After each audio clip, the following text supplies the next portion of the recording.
Royal Flying Doctor Service has been saving lives in rural and remote Australia for over 90 years. In all, we're Australia's third largest airline. We operate 75 aircraft across the country, located across 24 aeromedical bases, and on any given day we'll airlift more than 100 patients across the country to hospital and specialist care.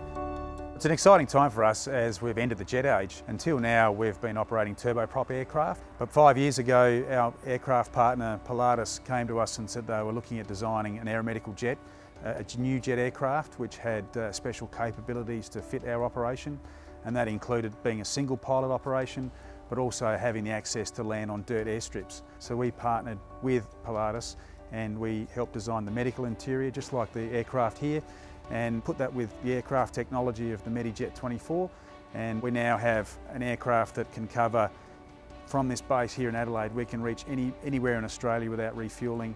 We can transport 3 critically ill patients in the air at any point in time, and on those long haul flights we can halve our mission time.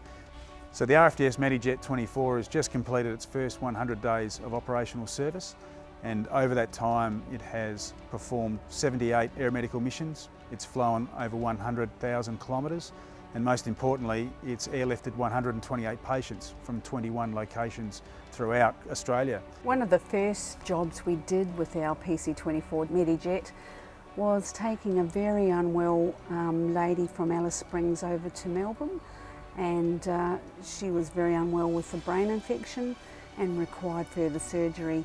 So just that expediency of getting her from Alice Springs to the eastern seaboard made quite a difference in her recovery, and she did very well in her recovery.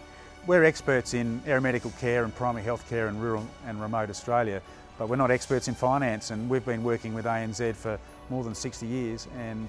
And just take the RFDS MediJet 24 for example.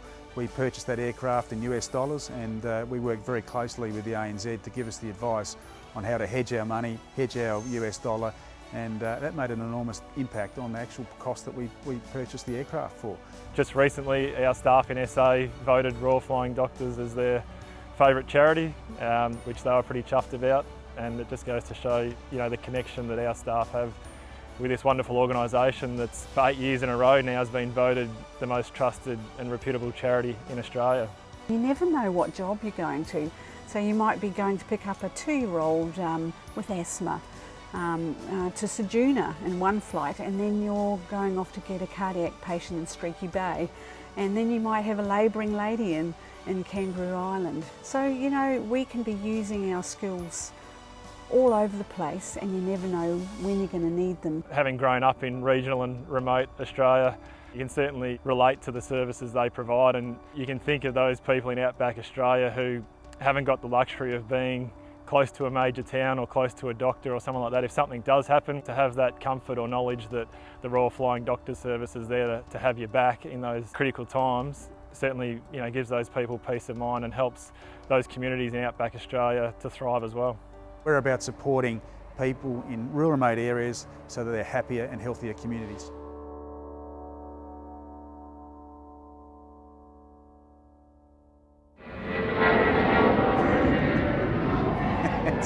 It's an airport.